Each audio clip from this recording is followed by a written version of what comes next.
Jesus. Goosebumps. Hello everybody, hope you had a lovely day, and today we're doing the second video of Metal Producer Reviews and Reacts. And today we're looking at Cattle Decapitation, Scourge of the Offspring. Sounds like a very family-friendly band, and of course with the album cover, it looks like a Bug Life movie or something. Yeah, pretty cute. Disclosure, I've never heard Cattle Decapitation before. I'm not tend to usually listen to extreme metal with you know, like these playing guitar and making noise for the sake of making noise kind of bands. Some people like it, I just never got the hold of it, so I figured, hey, let's give it a shot and try it from a producer point of view. I'm going to watch the video, listen to the music, analyze the shit out of it, and then we're going to see exactly if maybe I missed some stuff along the way, who knows. Let's see, Cattle Decapitation, Scourge of the Offspring.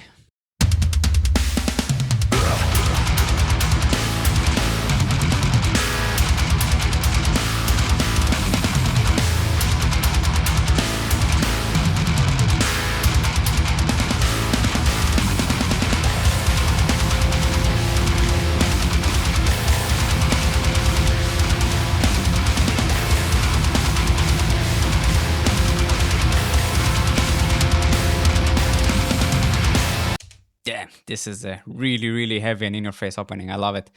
The playing is really good. Wow, the musicians are like super accurate. Wonder what they're doing there.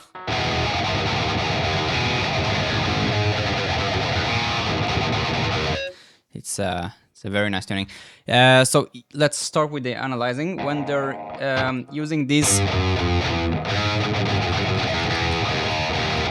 this kind of half-step stones, this is something that used in music to give like this eerie feeling and something like something scary is going on. So if you want to give like a scary kind of emotions, we're used as humans to hear scales. Obviously, when something goes like half-step down, then it gives it a bit more scary feeling to it. And I guess this is what they're trying to achieve here, and they got it. And in the opening, I noticed that they repeat the guitar playing for a third time. Let's hear it just again, just to see if I'm correct. That's one.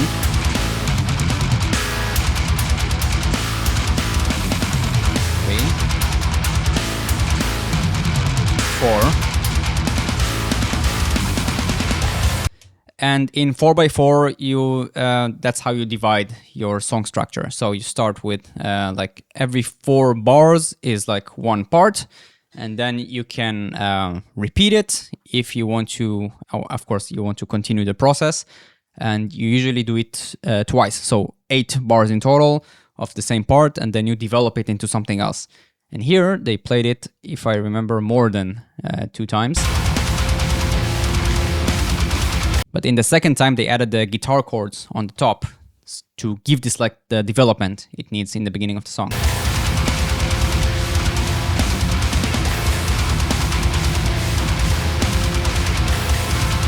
So that's 8 total parts. And then they continue.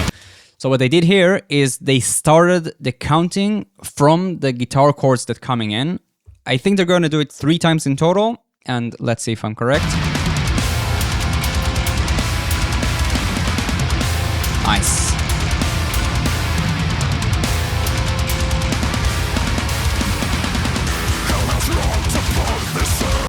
Very nice. Yeah, so 3 times in total.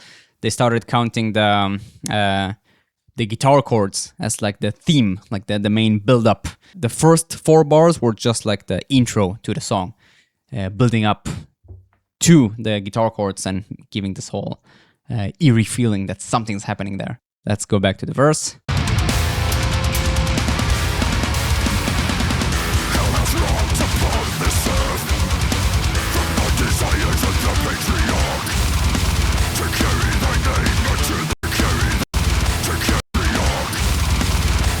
Damn, okay.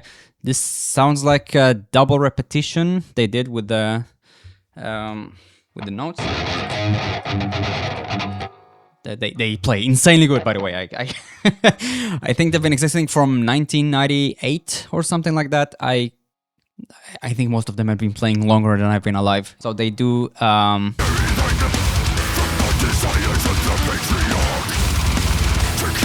So they play it double. From what you can hear, you either need to be an extremely good player to play it right, or they used something like a chopper or duplication. So they take each note and then they cut it and duplicate it to give it this whole this stuttery kind of effect. I think the reason they use it is just to make you go like this, yeah, and it works.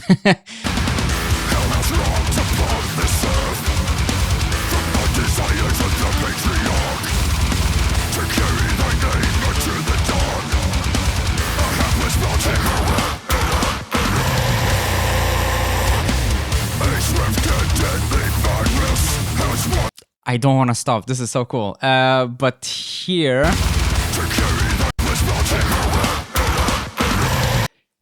I think it says to go on and on and on. I'm not sure if these are the lyrics. Let me load it up for a second. All right, a helpless spawn to go on and on and on. Very family friendly. But yeah, if you saw the previous clip, 6 Feet Under did this whole like the stop kind of things to make an emphasis on something. Here they did pretty much a similar thing to go on and on and on. And this works. There's a reason they do it, because the go on and on and on, it's like a repetition. It's something that develops and continues, and it flows well with the music and the guitars stopping and playing there, just to make an emphasis of something that's happening.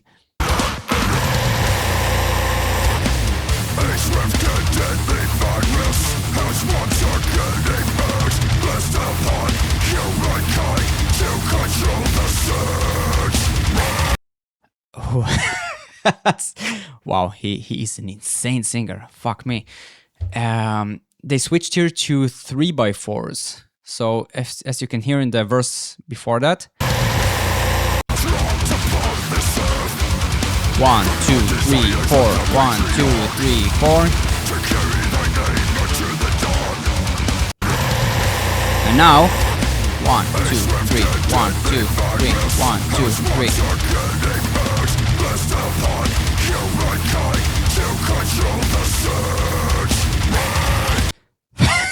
Holy shit, that's insane. You can do that in songs. You can change basically the signature of the song from 4/4 to 3x4 if it's going smooth, and it definitely works here. So they've gone from like a typical, from this kind of typical 4x4 to what was it? It sounds like something like this. Let me check it again.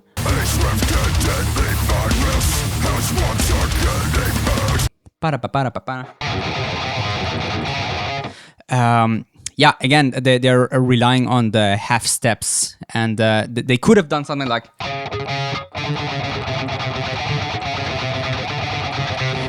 but instead they kept on going like down in the scale and did something like.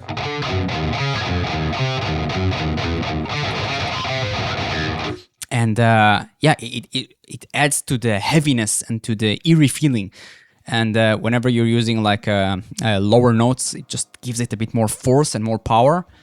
Very, very beautiful written part. And the fact they went with 3/4 is like this change of rhythm kind of thing that many death and extreme metal bands like to show.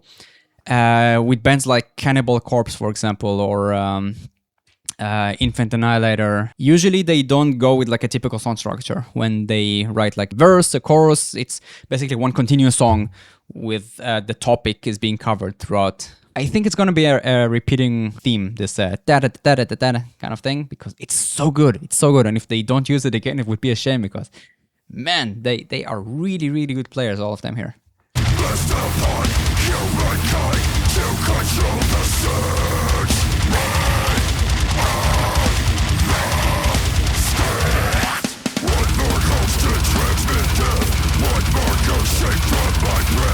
Same part as before, double bass. Holy shit, the drummer is an animal. Man, this is...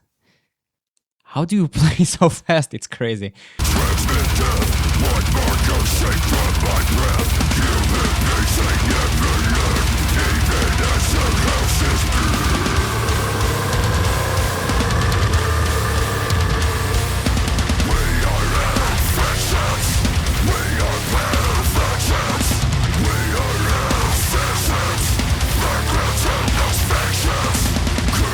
We are infections. We are pathogens.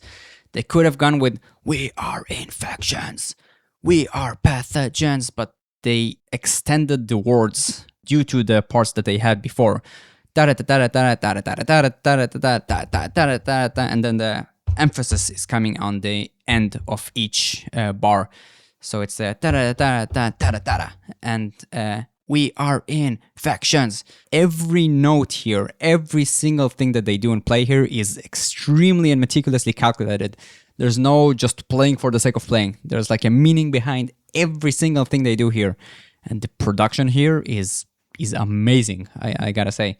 So far, I don't want to stop this video so much, but there's so much to cover here.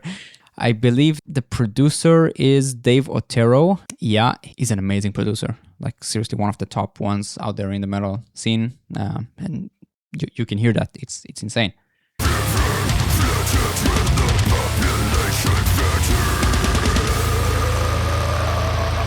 Curve never flattens when the population fattens. Damn. Good lyrics.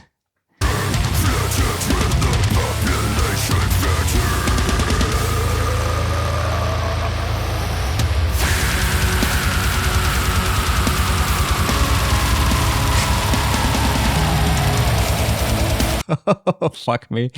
Look at the tongue that he's doing there. These are the kinds of extreme vocals that whenever you want to do like these really high-pitched growls and you use your tongue placement to get the sounds all like I can't do it, but he's a really good singer. He has some amazing techniques.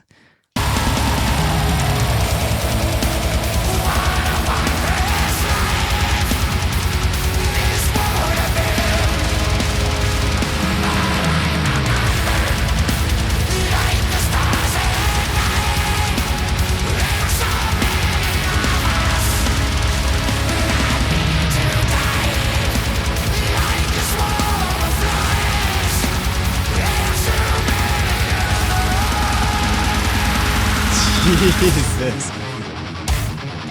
Goosebumps. Fucking goosebumps. Oh my god. Wow. Wow. Where to begin? Holy shit, there's so much to cover here. Before they started the chorus, I assume this is the chorus. Let's see if it's repeated again. What a wondrous life. Yeah, they have a chorus here. Good on you guys. Good on you. Yeah, so what they do here is they drop the like the tension or the energy right before they come into the chorus, and then he's like screaming this kind of high scream to really bring it in. It's a very dynamic kind of feeling. This push and pull that they do really keeps you on your toes every time. Until now, they presented mostly new things every time. This is something that many extreme metal bands just love to do, to keep the interest happening and going on, to drop the volume and the energy right before the volume and just to kick it in. It's like really pushing you into a whole different, let's say, dimension, because they're driving here a story of something that, from what I can read with the lyrics, it's like there's an infection going on and people are dying. There are too many people that they need to be extinct, and it sounds scary. Like they used in the chorus, let me check the chords for a second.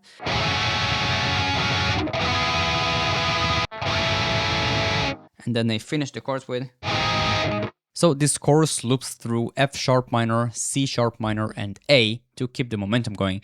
And then at the end, it hits the A flat as a surprise color chords, which is not only out of the scale, but also giving the whole thing a darker, more dramatic finish, leading directly to the drop that's coming right after it. Gotta go over it again. It's insane. You hear, stop. Cymbals are not playing. It's like final. You let the vocals go down, and then all of a sudden, booming in with the high scream.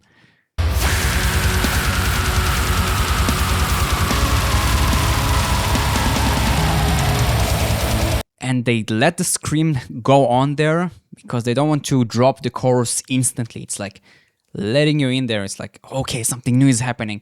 And if they would skip the scream and drop directly with the chorus, I think it would have lost a bit of the impact that it gives you from the first impression.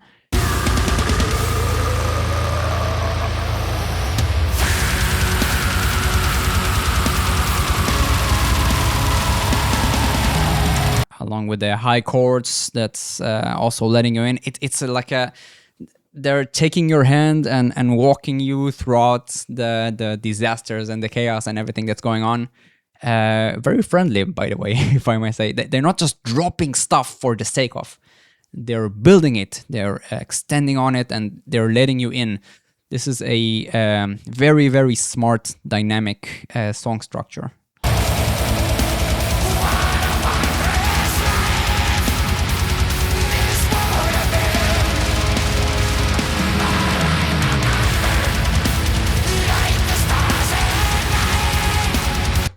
I don't know the singer. Like I said in the beginning, I never listened to this band before. Does he usually sing clean like this? It's a very interesting choice. So he's singing a very nasy kind of voice. So it's a let's see the lyrics.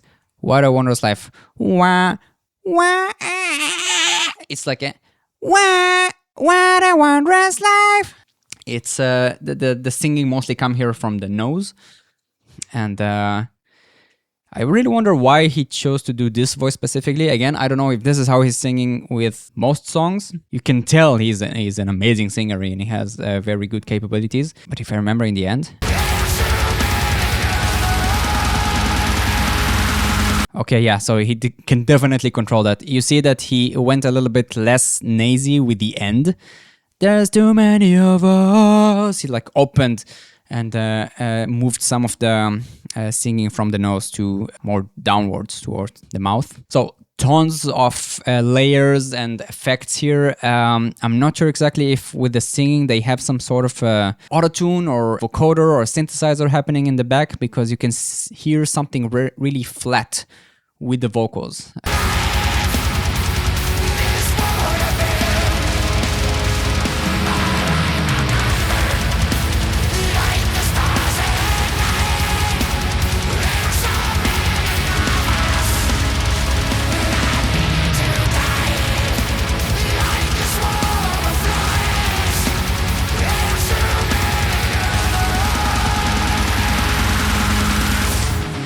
Tons of layers with the vocals, and you can hear how much work they put into that.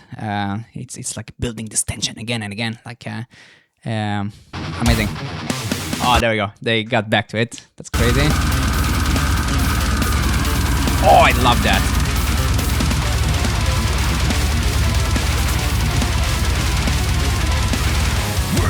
Okay, cool concept here.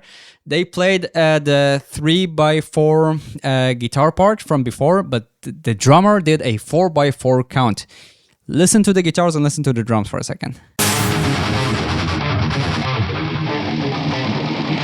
And the drums are playing a 4x4.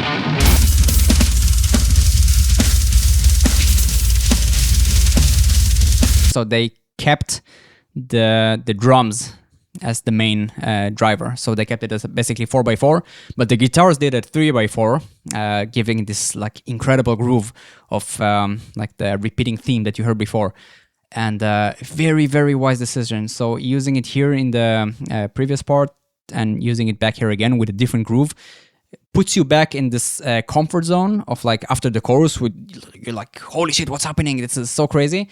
And dropping it back with a familiar theme, but with a different drum beat to kind of ease you in back into the groove. I'm pretty sure they're going to change the way the second verse is going to be played, because that's just what they do. They are probably going to keep it more interesting. Let's see if I'm predicting it correctly. Yeah.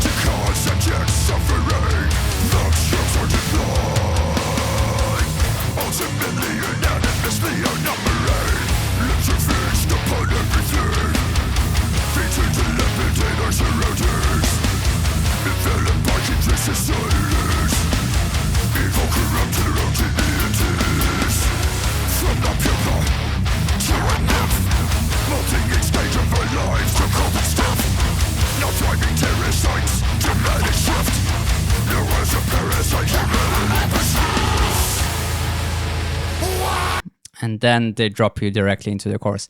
All right, Second verse, they kept it a bit more streamlined, not too many changes like the first one, and it's an interesting choice. It's kind of like they built up something, they prepared you for something, and then like the second verse is where they're keeping it steady, just getting you in. I imagine what they want people to do in the crowd is like go crazy and mosh pit and kill each other, and it works. It absolutely works here, and you can hear that in the second verse they didn't do it as crazy and intense and fast as the first one. They kept it a bit more simple. But this is more to give you like this, to ease you into something. Like I said, everything here is meticulously calculated. Everything they do here is on point and thought of. It's not just being done for the sake of. Wow, they are incredible players, all of them.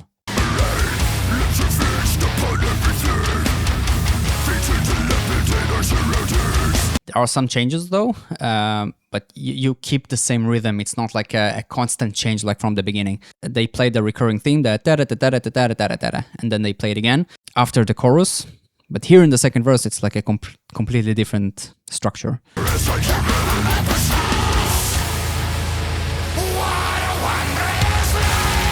Then dropping you again into the chorus. Now they're going like directly in and not doing like this scream or long stop like in the first part, because you're more familiar with it and it's not gonna get you by shock, and they're like building you up for it. When you're usually listening to music, you come really critical whenever you hear something for the first time, because your brain needs to adapt and like kind of process what's going on. And usually when you introduce a chorus for the second time, people already heard it. They already know how it's going, especially when it's this epic and it sounds so huge. So you have the opportunity to just blend it in a bit more smoothly without having a pre-chorus or some kind of a preparation for it. Brilliant. Really, really good work.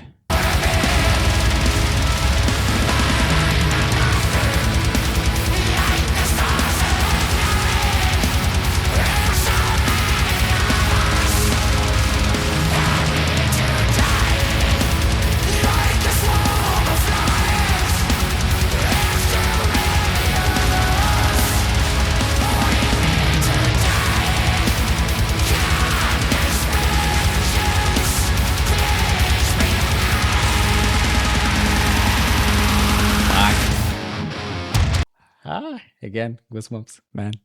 It's crazy. Holy shit. How did I not listen to this band before? Fuck me. Okay, developing chorus. It's a bit different from the first time. Only in the end. Everything else is quite similar. So in the first chorus, they finished it with There's Too Many of Us. Like here. But here they continue that. It's like building expectation and then changing it to get back to a recurring theme, or like a recurring thing with like a change. It's really all about expectations and like a risk and reward kind of action that goes in there to get you prepared for something. You expect them to finish it, but then they go on and continue with like a different ending to the chorus, which like changes your expectation, because the first time it took you by surprise. You saw I had goosebumps before and I had goosebumps now. And if they would have finished it like the first time, then it wouldn't have the same effect, because I already know it. It's something that you already recognize. And this change here, just you're expecting for it, and then it doesn't come, but then it comes again. And this change, this like completely different ending is something that creates this amazing feeling, like this chills that you're getting from hearing something that wow, it's beautiful. I have no words. It's absolutely fantastic.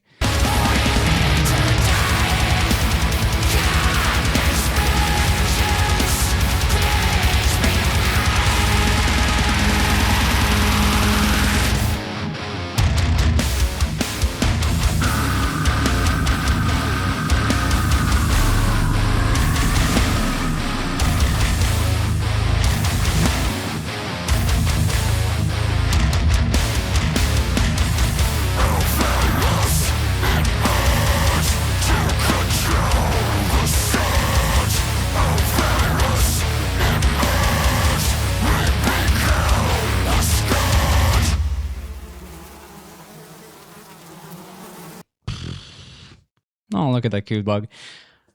Holy crap. Travis Ryan, all vocals. Yeah, he definitely has all the vocals there. Let's go over the ending again. They did an interesting choice there that I wonder what they were thinking. Presenting a new theme.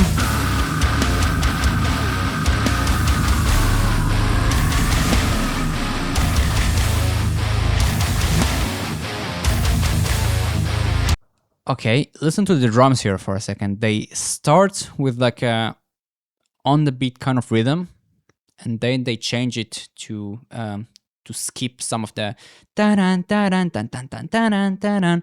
So it doesn't make you go like this. It makes you go like da-dan, da-dan, dan, dan, dan. I wonder why they didn't use this like right when the when this drop came, and like eased you into something slower instead of the other way around. From my personal point of view, I think they tried to play again a bit with the dynamics. So they eased you in with like the drum beat of this drop in the end. You can hear the drums here are doing the same thing as they did in the beginning of this drop. Here. And then they stop the drums. It's like they bringed it and took it out just to make it a bit more heavy and in your face, and then they brought it back again. Interesting choice. I personally like a development. So if they would keep it like if they would remove the drums like they did in this part. So start with this and then go with the drums on the beat.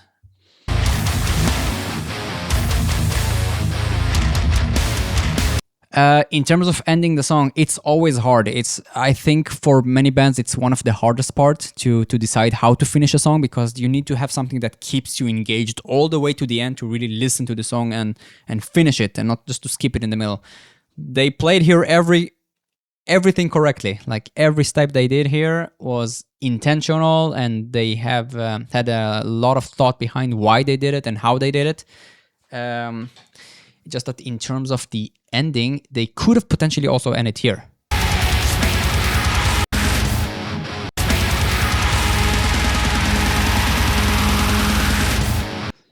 But they chose to go with the head banging, the heavy drop in the end.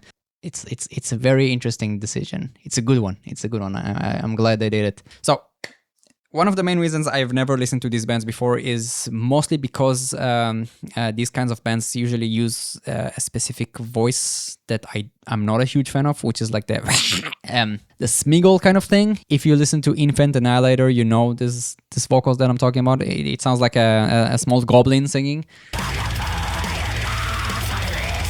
And it's kind of taking away from the heaviness of the situation because it's just funny. I'm not a huge fan of these vocals myself, but they didn't do it here, and it's crazy. Wow.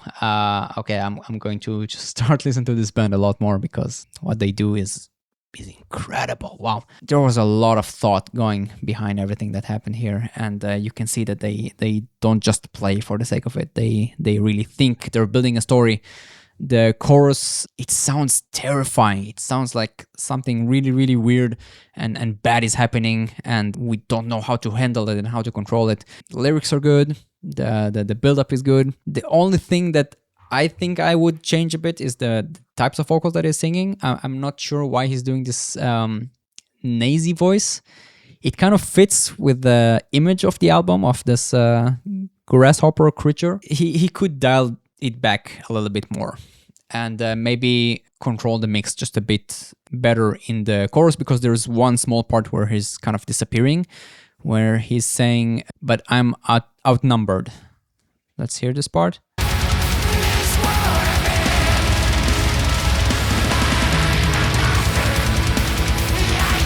And he's mostly disappearing because of this nasy voice. They didn't change it in the mix or something. It's just the guitar chords that are playing there, and the way he's singing it, he's just disappearing a bit more in the back. It was a bit harder to understand what he's saying without the lyrics open in front of me. But again, it's death metal, so understanding what singers are saying is always a bit more complicated. I just think it's important to mention that even if you don't like this genre of heavy extreme metal, appreciating the production behind it is really what's going to make you a better listener and a better producer, because you can understand all the small nuances and thoughts that the band have created in order to make the song into what it is. This can go for any genre. If an artist and a producer is creating a song with the intention of really utilizing all the different elements that make us humans listen to music in our own special way, repetitions, change, interest, complexity, all this kind of stuff, just blend them together and make it into something coherent and take you on a journey. This is what's making a band and their music really great in comparison to someone who just doing stuff because it sounds good to their ears. There is a lot of process behind building masterpieces, and this is as close to a masterpiece as one can be. If you like this video, a like, comments, and even subscribe if you enjoy what I have to say and you want to listen to more stuff like that would really help this channel. If you have any more song recommendations that you want me to cover from a point of view of a producer, let me know. And yeah, until then, stay heavy.